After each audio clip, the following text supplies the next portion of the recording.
आज नारद जी ने आकर के कंस को समझाया, देखो कंस, तुम जितने भी दैत्य भेज रहे हो वो सब दैत्यों को कृष्ण और बलराम मिलके मार देते हैं। यदि तुम्हें कृष्ण बलराम को मारना है तो एक मेले का आयोजन करो, मेले में मल्लशाला का आयोजन करो और उस मल्लशाला में कृष्ण और बलराम को बुला लो और कृष्ण और बलराम को बुला करके उनको अपना वर्चस्व दिखाने का मौका दो और मल्लशाला में अपने ही योद्धाओं से उनको मिलकर पिटवा देना। बोले ये बात आपने ठीक कही, पर मैं बुलवाऊंगा कैसे? कैसे कृष्ण बलराम आएंगे? बोले सुनो, कृष्ण और बलराम के चाचा जी लगते हैं महाराज अक्रूर। तुम अक्रूर जी महाराज को बोलो और अक्रूर जी महाराज को भेज दो, वो कृष्ण और बलराम को लेकर के आ जाएंगे। प्रेम से कहो श्री राधे, और धीरे कहो श्री राधे। ये बात आपने ठीक कही महाराज। तुरंत कंस ने आपातकालीन मीटिंग बुलवाई और सबको आदेश दे दिया कि आगे चल करके 2 दिन बाद हमारी मथुरा नगरी में मेले का आयोजन हो रहा है और सभी लोग आ रहे हैं, तैयारी कर लो। पूरी मथुरा नगरी को दुल्हन की भांति सजा दिया गया। अक्रूर जी को बुलवाया। अक्रूर जी, हमने कृष्ण और बलराम का बहुत नाम सुन रखा है, तो हम चाहते हैं कि आप जाओ और जाकर के कृष्ण और बलराम को यहां लेकर के आओ। उनकी मल्लशाला का युद्ध, उनकी ताकत हम देखना चाहते हैं। अक्रूर जी समझ गए महाराज कंस कृष्ण और बलराम को मारने के लिए बुला रहे हैं। अक्रूर जी व्यंग के बाण छोड़ते हुए कहते, सरकार, लोग संसार में व्यक्ति मनोरथ तो बहुत बड़े बड़े करता है, पर मनोरथ पूर्ण बहुत कम लोगों के हो पाते हैं। मनोरथान करो तुच्छ जनो देव हतानपि युज्यते हर्ष शोकाभ्याम तथाप्यज्ञां करोमि ते। ठीक है महाराज, आप कहते तो मैं जाके कृष्ण बलराम को लेकर के आऊंगा। ऐसा कहकर के अक्रूर जी महाराज निकल पड़े हैं कृष्ण और बलराम को लेने के लिए।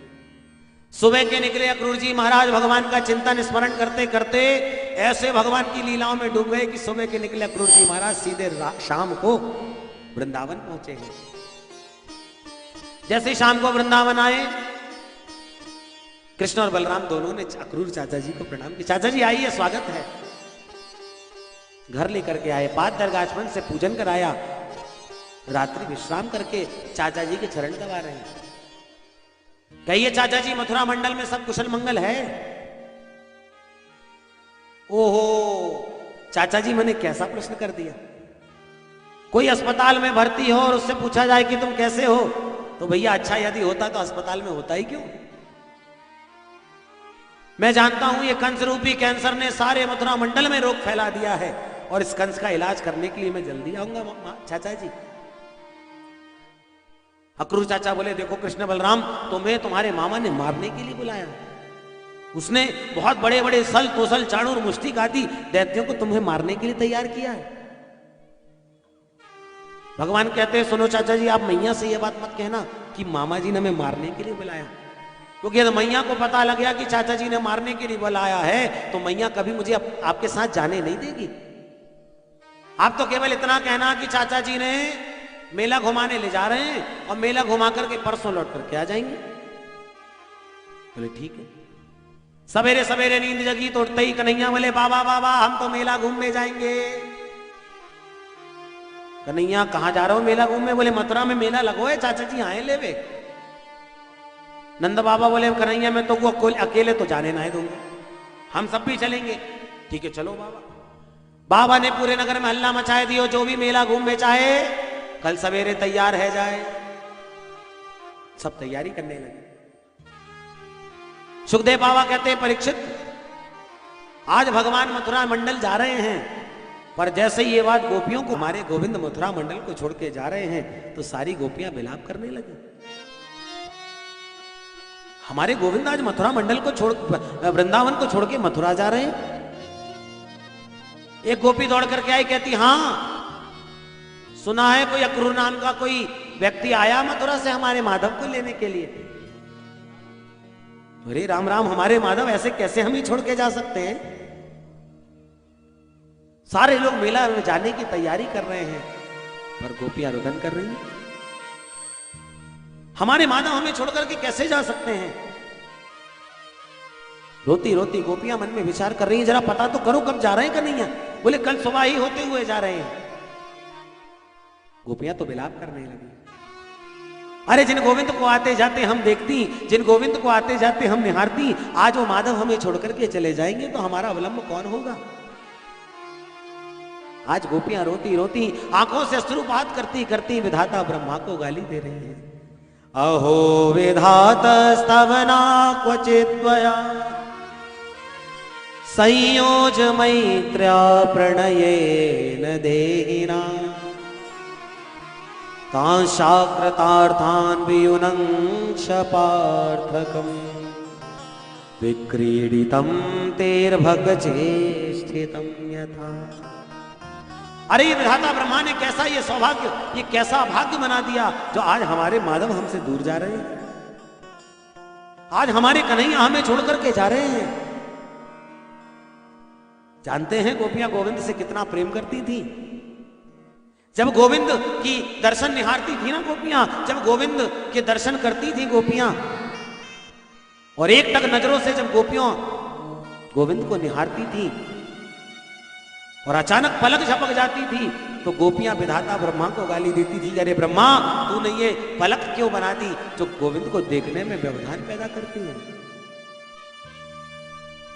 और जिन गोपियों को ये पलक भी गोविंद को देखने में व्यवधान लगती हो, आज उन गोपियों के बीच में हमारे माधव उन गोपियों को छोड़ के चले जाएंगे तो उन गोपियों पर भला क्या बीतेगी? गोपियां कहती हैं माधव हमें छोड़ करके जा रहे हैं। प्रातःकालीन अक्रूर जी ने रथ को तैयार किया है, सारी गोपियां रथ के सामने आके खड़ी हो गई। गोविंद हमें छोड़ करके मत जाओ प्यारे, क्या इसी दिन के लिए आपने हमसे इतना प्रेम किया था? क्या इसी दिन के लिए आपने हमारे साथ रास किया था? क्या इसी दिन के लिए आप इतना नेह लगाया था कि आज जब समय आएगा तो हमें छोड़ करके आप चले जाओगे? गोविंद ऐसा मत करो, हमें छोड़कर के मत जाओ। आपने तो हमारी दशा वही कर दी जो छोटे छोटे बच्चे खेल खेल में मिट्टी का छोटा सा घर बनाते हैं, खेल खेल में खाना पकाते हैं, खेल खेल में शादी कर लेते हैं, और जब प्रेम निभाने की बारी आती है, घर बनाने की बारी आती है, मैया एक आवाज लगाती बेटा इधर आओ, तो एक लात मार के सब कुछ छोड़ के भाग जाते हैं। क्या आपने हमें ऐसा समझ रखा है गोविंद? हमें छोड़ के मत जाओ पहले। भगवान कहते गोपियां परेशान मत हो, परस्वा आगत्वा, मैं अभी जा रहा हूं, कल जाकर के मेला घूम के परसों ही लौट करके आ जाए। पर गोपियां तो रुदन कर रही हैं।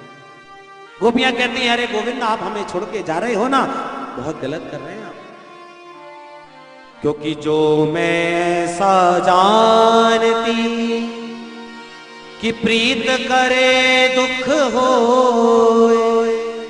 तो नगर ढिंढोरा पीटती कि प्रीत न करी हो। हे माधव, यदि मुझे पता होता ना कि आपसे प्रेम करने में, आपसे प्रीत लगाने में यदि मुझे दुख होगा तो हम आपसे कभी प्रेम नहीं करती माधव। राधा रानी तो भगवान के रथ के आगे लेट करके कहती अरे अक्रूर, हमारे लिए अक्रूर बन के तो तू आया है, तेरा नाम अक्रूर अक्रूर नहीं, तेरा नाम तो क्रूर होना चाहिए, जो हमारे माधव को हमारी आंखों से तू दूर कर रहा है। आते जाते जिन गोविंद को हम निहारती, आते जाते जिन गोविंद के दर्शन करती, आज तो हमें उनकी आंखों से दूर कर रहा है। भगवान ने राधा रानी को समझाया, देखो देवी मैं परसों ही लौट करके आ जाऊंगा, चिंता मत करो। पर प्रेम के एक ही तो लक्षण होता है, प्रेम की सही परिभाषा वही है, तत्सुखे सुखित्वमिति प्रेम लक्षणम। हमारा प्रियतम जिस वस्तु में सुखी हो, बस हमें उसी में सुखी होना चाहिए। गोपियों ने मन में विचार किया यदि माधव को हमसे दूर जाने में अच्छा लगता है, यदि वो हमसे दूर जाकर के खुश है ना, तो इन्हें खुश रहने दो, इनकी खुशी में हमारी खुशी है। गोपियों ने रास्ता छोड़ दिया। भगवान कहते अक्रूर जी जल्दी से रथ चलाइए, यदि ज्यादा देर आप यहाँ पर रह गए तो इन गोपियों के विलाप को मैं सह नहीं पाऊंगा और फिर मैं मथुरा कभी नहीं जा पाऊंगा। जल्दी से रथ को चलाइए। धीरे धीरे मेरे गोविंद ने आकृति को आदेश दिया, क्रूर जी ने रथ को चलाना प्रारंभ किया है। जैसे जैसे रथ को आगे बढ़ाने लगे गोपियां रोने लगी, अरे माधव हमें छोड़कर के मत जाओ, गोविंद हमें छोड़कर के मत जाओ प्यारे। एक गोपी कहती है, गोविंद आज आप हमें छोड़ के चले जाओगे तो क्या कभी लौट के नहीं आओगे? गोविंद क्या आप लौट करके नहीं आएंगे? भगवान कहते क्यों चिंता कर रही हो, परसों ही लौट करके आ रहा हूं। ऐसे कह के धीरे धीरे भगवान का रथ आगे गया। वो हमारो कन्हैया हमें छोड़ के चलो गयो, वो हमारो कन्हैया हमें छोड़ के चलो गयो। और धीरे धीरे गोपियां रथ का अन्वेषण करती करती, रथ का दर्शन करती करती रोती रोती बैठी नहीं। सुखदेव बाबा कहते हैं, परीक्षित आश्चर्य की बात तो यह है कि मेरे गोविंद ने गोपियों से झूठ कहा, गोविंद ने मैया से झूठ कहा। आज मेरे गोविंद ने परसों आने का वचन दिया और परसों बीत गए, मेरे गोविंद कभी लौट करके वृंदावन वापस नहीं आए। धीरे धीरे गोपियां विलाप करती हुई रोती रोती बैठी बैठी विचार कर रही हैं। इधर भगवान का रथ धीरे धीरे आगे चल करके मथुरा में पहुंचा है, जमुना में स्नान किया है। अक्रूर चाचा को ज्ञान देकर के अपना स्वरूप बता करके सीधे गोविंद विश्राम घाट में आए। और जैसे ही विश्राम घाट में आए, कन्हैया बोले, बाबा अब हम मेला घूमने जाएंगे। बाबा बोले, सुन ये अपनो वृंदावन ना है कि तू कौ से भी लड़े भिड़े झगड़े, मैं अपने साथ में घुमाऊंगा तो को मेला। कन्हैया कहने लगे, बाबा सुनो, मेला घूमने को आनंद मेल के साथ में आए, मेल के लोग जहां हो। अब हम कहेंगे बाबा हमें झूला झूलो है, तुम कहोगे चुप तबीयत खराब है जाएगी। प्रेम से कहो श्री राधे। अरे मेला नाम ही क्या कहता ही है कि मेल के साथ आनंद आ, तो हम तो अपने मित्र मंडली के साथ जाएंगे। अच्छा ठीक है, क्या करें? दाऊ दादा बोले, देखो चिंता मत करो बाबा, मैं आपको मथुरा घुमाऊंगा। राम अवतार में राम जी ने लक्ष्मण लाल जी को मिथिलापुरी घुमाई और कृष्ण अवतार में बलराम जी ने कृष्ण जी को मथुरापुरी घुमाई। सारे ब्रजवासी इकट्ठे हो गए, ग्वाल वाल को इकट्ठा कर लिया, पूरे मित्र इकट्ठे हो गए और सारे लोग आज निकल पड़े मथुरा घूमने के लिए। और जैसे ही मेरे माधव ने मथुरा में प्रवेश किया, सारे मथुरा मंडल में हल्ला मच गया। अरे सखी वो पुत्रा को मारवे वारो आए गयो, अरे सखी वो गोवर्धन उठावे वारो आ गयो, अरे सखी वो सक्तासुर घासुर को वध करवे वारो आ गयो। सारे लोग देख देख के भगवान के बारे में तारीफ कर रहे हैं। भगवान चलते जा रहे, चलते जा रहे, चलते जा रहे। ऊपर से छत पे खड़ी है गोपियां और कह रही, सुन देवी ये जो पीला पीतांबर वाला जा रहा है ना, यानी पैदा होते ही 6 महीना में पूतना मार डारी। और ये जो नीलांबर जारी धारो ना, बलराम नाम है को, यानी एक पूछ उठा के धेनु का सुर को मार दी। अब गोपियां भगवान के बारे में बात कर रही हैं और भगवान कहते ओहो हमारी बात चल रही है। तो भगवान धीरे से तिरछी नजर उठा करके देखते हैं और जिसके ऊपर नजर उठा करके देखते हैं सोई पागल हो जाता है। क्योंकि भगवान की नजरों में वो जादू है कि एक बार कोई नजर उठा करके देख ले सोई दीवाना हो जाता है। हरि से नयन मिलाकर देखो, ये धोखा भी खाकर देखो। हरि से नयन मिलाकर देखो, ये धोखा भी खाकर देखो। सबसे सुंदर मेरे बाके बिहारी तुम वृंदावन जाकर देखो। प्रेम से कहो श्री राधे। मिथिलापुरी के राम जी में और मथुरापुरी के श्याम जी में यही अंतर है। जब मिथिलापुर की नारियों ने भगवान का दर्शन किया तो कहने लगी कितने सुंदर दोनों बालक हैं, पर एक बार भी नजर उठा करके मिथिलापुर की नारियों की तरफ देखा नहीं राम जी ने, क्योंकि मर्यादा पुरुषोत्तम है। और आज जब मथुरापुरी के श्याम जी का गोपियों ने देखना बोलना प्रारंभ किया, तिरछी नजर उठा करके देखते हैं और जिस पे देखते वही पागल हो जाती है। एक कहती है देख तो सही मेरे तरफ कितने प्यार से देख रहा है, दूसरी कहती बाबरी तेरे तरफ तो देख ही रहा है, मेरे तरफ तो मुस्कुरा भी रहा है। ब्रजवासी बोले कन्हैया ऐसो लगे भैया तेरी पुरानी रिश्तेदारी है, यहाँ पे सब को पहचान रहे हैं। भगवान कहते क्यों ना हो, हमारे मामा जी को गांव है ये, महाराज कंस है ना हमारे मामा जी लगे। बोरे कन्हैया दारी के तूने पहले ना बतायो कि तेरे मामा को गांव है, हम तो ये गैया चराबे वाले कपड़ा में आ गए। तेरे मामा को गांव पता हो तो अच्छे बढ़िया बगलबंदी पहन के कुर्ता धोती गमछा पहन के नहाते हम। अब ऐसे तेरे मामा के सामने जाएंगे तो भिखमंगा ना लगेंगे। भगवान बोले चिंता मत करो, मेरे मामा के गांव में सबरी व्यवस्था है जाएगी। बोले ठीक है चलो। धीरे धीरे जैसे ही आगे बढ़े तो महाराज कंस का धोबी मूंछ पर ताव मारता हुआ महाराज कंस के कपड़े लेके चला आ रहा है। महाराज प्रधानमंत्री से ज्यादा उसकी चपरासी मकड़ होती है। प्रेम से कहो श्री राधे। प्रधानमंत्री के चपरासी हैं, मूंछों पर ताव मारता हुआ चला आ रहा था। भगवान ने कहा मामा जी राम राम। हमको राम मामा बोलने वाला कौन आ गया भाई? मामा जी हम कह रहे हैं राम राम। ये बालक हम तेरे मामा कहां से गए? बोले हमारी मैया ने बताया मामा के काम में जितने मिले सबरे मामा हो गए तो आप हो गए महाराज। कौन हो तुम? बोले महाराज हम कृष्ण बलराम हैं। धोबी बोला ओ समझ गया, तुम्हारे मामा ने तुम्हें क्यों बुलाया तुम्हें पता नहीं है, मारने के लिए बुलाया, भी देखते तो जाओ। भगवान बोले मामा जी आप तो सब जानते हैं, बस एक कृपा कर दो, हमारे ब्रजवासी ने कपड़े अच्छे नहीं पहन के आए, अच्छे अच्छे कपड़े पहनाए दो हमारे ब्रजवासियों को। जो यह बात कही सो धोबी तो गुस्सा हो गया। ईदृशा नहीं भाषांसी नित्यम गिरी बने चढ़ा, बनचारी तुम ग्वाल देखे कभी ऐसे अंबर, अरे जाओ चराओ गाय लपेटो कालो कम्बल। अरे गैया चराने वाले गमार वाले तुम महाराज कौन से कपड़े पहनोगे? भगवान को क्रोध आया। भगवान कहते हैं धोबी मामा को ज्यादा ही बातें बता रहे हैं। भगवान को क्रोध आया, एक छांटा उठाया, एक हाथ हटाते ही जो ही गर्दन में मारा सो गर्दन ही उड़ के अलग हो गई महाराज। आजू बाजू देखने वाले कहने लगे ये छोरा के हाथ ही में तलवार फेंटेगा महाराज, एक हाथ मारो सब धोबी की गर्दन ही उड़ाए नहीं। भगवान ने कहा ब्रजवासी सब अपने अपने कपड़ा पहन ले हो। सारे ब्रजवासी ने कपड़े पहन लिए, पर महाराज के कंस के कपड़े पहने ऐसे लगे जैसे हैंगर से टांग दिए हो महाराज। प्रेम से कहो श्री राधे, और धीरे से कहो श्री राधे। और जब चलने लगे तो पूरी रास्ता साफ होने लगी महाराज, इतने ढीले ढाले कपड़े ब्रजवासी। भगवान बोले ब्रजवासियों अब कोई दिक्कत तो ना है? ब्रजवासी बोले कपड़ा तो मिल गया ना, ढीले ढाले हो रहे। बोले चिंता मत करो व्यवस्था होगी। आगे गए तो एक दर्जी बैठा था। भगवान ने कहा दर्जी हमारे ब्रजवासियों के कपड़े फिटिंग के सिल दो भैया, बड़ी कृपा होगी। भगवान ने दर्जी कहता सौभाग्य है मेरे। दर्जी ने सारे ब्रजवासियों के कपड़े फिटिंग के सिल दिए, और कपड़े सिलने के बाद जैसे ही कपड़े सिल गए भगवान बोले दर्जी तूने हमारे ब्रजवासी ने खुश कर दिया, मांग क्या चाहता है? प्रेम से कहो श्री राधे, और धीरे से कहो जरा श्री राधे। भगवान कहते हैं ब्रजवासियों अब तो कोई बात ना है। दर्जी से प्रसन्न होकर बोले तुमने हमारे ब्रजवासी खुश कर दिए, दर्जी मांगो क्या चाहते हो? दर्जी ने विचार किया धोबी को क्या इनाम मिला वो तो हमने देख लिया, अब हमें ना जाने क्या इनाम देने वाले। अरे नहीं नहीं महाराज मुझे का चुना चाहिए, तुम्हारा आशीर्वाद दो बस, बाकी कोई चीज की जरूरत ना है। भगवान प्रसन्न हुए और दर्जी को आशीर्वाद दिया। दर्जी जा तुझे आशीर्वाद देते हैं, तुम खूब फूलो फलो। सो ये दर्जियों का आशीर्वाद भगवान का आशीर्वाद दर्जियों को ऐसा लगा कि आज भी देखो महाराज दर्जियों पर भगवान की कितनी कृपा, जितने का कपड़ा नहीं उतने से डबल की सिलाई। बोलो राधे राधे। ये दर्जियों को भगवान का तो आशीर्वाद है, खूब फूल फल रहे हैं। ये रास्ते में घूमने वालों से निवेदन है कि एक जगह बैठ जाएं।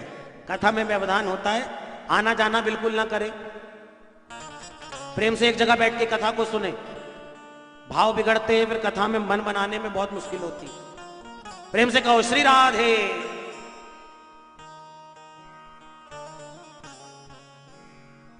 भगवान कहते हैं ब्रजवासी अब तो कोई के कमी ना है, कपड़ा भी फिटिंग के है गए। बोले देख कन्हैया कपड़ा तो है गए, पर जब तक ब्रजवासी के गले में मोटी सी फूल की माला ना डल जाए तब तक आनंद ना आए। हमारे ब्रजमंडल में पुष्पमाला का इतना महत्व है कि जब माला भगवान को चढ़ाने को नहीं मिलती ना तो ब्रजवासी दुकान से खरीदते हैं, भगवान को दिखाकर खुद पहन लेते। जय बिहारी जी। प्रेम से कहो श्री राधे।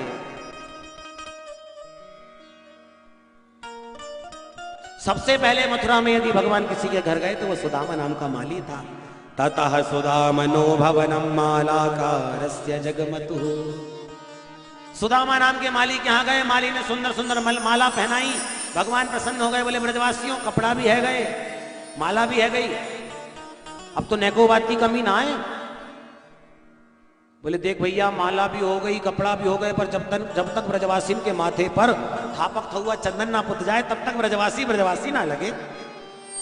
भगवान कहते चिंता मत करो, मामा के काम में सबरी व्यवस्था है जाएगी। जैसे ही आगे गए तो 3 जगह से टेढ़ी मेढ़ी एक कुब्जा नाम की देवी आ रही थी, जिसके हाथ में चंदन का कटोरा। भगवान ने जैसे ही कुब्जा के दर्शन की तुरंत आवाज लगाई, सुंदरी जी राम राम। और सुंदरी संबोधन कुब्जा ने जीवन में पहली बार सुना था। इधर उधर देखने लगी, मुझे सुंदरी कहने वाले कौन आ गया। 3 जगह से टेढ़ी है कुब्जा, काली भी है, कुरूपा भी है, पर भगवान क्या कह रहे हैं, सुंदरी। क्योंकि मेरे गोविंद को बाहर की नहीं, मेरे गोविंद को भीतर की सुंदरता पसंद है। माता शबरी, मुंह में दांत नहीं, पेट में आंत नहीं, पर जब माता शबरी के द्वार पर मेरे राम प्रभु जाते तो कहते अरि गजगामिनी, अरि ओ भामिनी।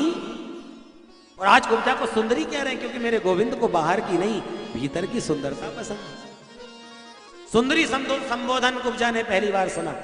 कहती है महाराज आपने मुझे बुलाया। बोले हाँ देवी, कौन हो तुम, अपना परिचय दो। अपना परिचय दे रही है। दास्यास में हम सुंदर कंस सम्मता, त्रिवक्र नामाग्रनुलेप कर्मणि, मदभावितं भोजपतेरति प्रियं, विनायुवां पुण्यतमस्तदर्हति। महाराज मेरा नाम कुब्जा है, मैं महाराज कंस को चंदन लगाने का काम करती हूँ महाराज। और इस पूरे मथुरा मंडल में मेरा चंदन बहुत प्रसिद्ध है। अच्छा देवी, इतना प्रसिद्ध चंदन है तो नेक हम ब्रजवासिन को भी नेक लगाए दो देवी। क्यों नहीं महाराज। कुब्जा ने एक एक टिप की सबको टिप छिपकाए दे। ब्रजवासी बोले देखो देवी, हमें एक टिपकी में काम ना चलेगा, हमें तो थापक हुआ चंदन पूरे माथे में पोतने को चाहिए। कटोरा छुड़ा लिया कुब्जा से और सारे ब्रजवासियों ने ले चंदन लगा लगा के फ्री हो गए। ब्रजवासी बोले अरे कन्हैया यहाँ के चंदन में बड़ी तरावट है, पूरा माथा ठंडो है गयो माँ। पर एक बात अच्छी नहीं लगी कन्हैया। बोले कहा भयो। बोले बात ये अच्छी नहीं लगी कि फुकट के चंदन घिस मेरे नंदन। अरे इतनी मेहनत से आने चंदन घिस के लाइयो, ना कछु लियो ना दियो या कुछ। अरे इतने मेहनत से चंदन घिस के लाइए तो सिर्फ थोड़ा बहुत कुछ लेना देना भी तो चाहिए। भगवान कहते चिंता मत करो।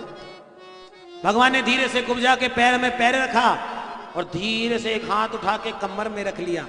ब्रजवासी बोले और दाऊ दादा को तो शर्म आ गई, मुंह घुमा के खड़े है गए। ब्रजवासी बोले और कन्हैया अपने वृंदावन ना आए। पर जैसे ही कमर में हाथ लगाया कुब्जा के, एक हाथ टोड़ी में लगाया, ब्रजवासी बोले और कन्हैया ये भी 3 जगह से टेढ़ी और तू भी 3 जगह से टेढ़ो, टेढ़ा मेढ़ी की बन गई जोड़ी, तुम दोनों बड़े अच्छे लग रहे हो भैया।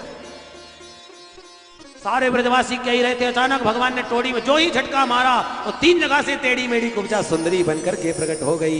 बोले भक्तवत्सल भगवान की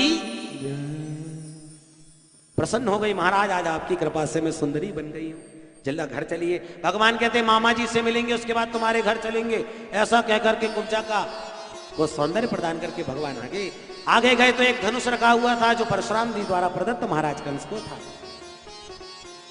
भगवान उस यज्ञशाला में गए, वहां जाके धनुष को उठा के धनुष को तोड़ा। कंस समझ गया जब धनुष टूट गया तो हमारी भी कोई गारंटी नहीं, क्योंकि ये धनुष महाराज परशुराम ने कंस को दिया था और देते समय सावधान किया था कि सुनो ये धनुष को कोई तोड़ नहीं सकता और जो इस धनुष को तोड़ दे वो तुझे छोड़ नहीं सकता। प्रेम से कहो श्री राधे। घबरा गया कंस, अरे आ गया मेरा काल, आ गया मेरा काल आ गया।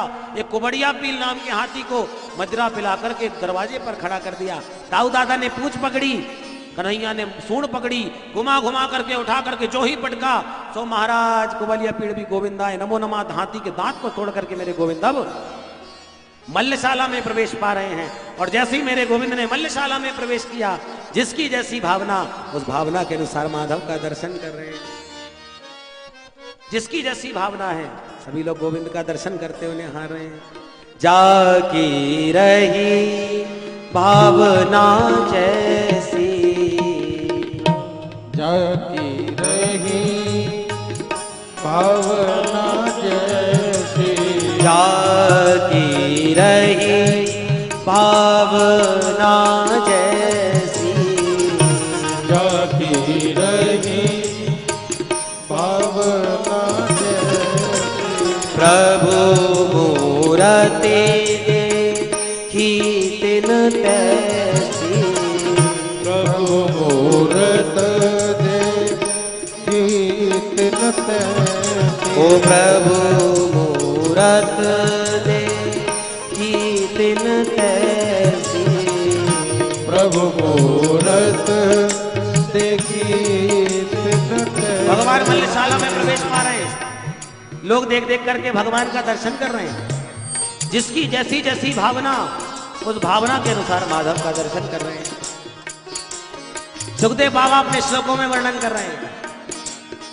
मल्लानाम शरीरणाम नरवरा स्त्रीणाम स्वरो मूर्तिमान ओ गोपानां स्वजनो सतां क्षितिभुजा शास्त्र स्वपेत्रो शिशु। जिसकी जैसी भावना, उस भावना के अनुसार माधव का दर्शन कर रहे हैं। जो बूढ़ी बूढ़ी माताएं बैठी हैं, वो माताएं भगवान को बालक के रूप में निहार रही हैं। जो स्त्रियां बैठी हैं, वो भगवान को कामुक भावा से निहार रही हैं। जो बालक बैठे हैं, वो भगवान को सखा के रूप में निहार रहे हैं। जो बड़े बड़े महारथी बैठे हैं, वो भगवान को बलशाली के रूप में निहार रहे हैं। जिसकी जैसी भावना, उस भावना के अनुसार माधव का दर्शन। भगवान कूद पड़े मल्लशाला में। जैसे ही मल्लशाला में कूदे, सबसे पहले आ गया चाणूर। चाणूर कहते, हे कृष्ण, हमसे दो हाथ कर। भगवान कहते, भैया हम छोटे छोटे बालक, तुमसे क्या लड़ेंगे।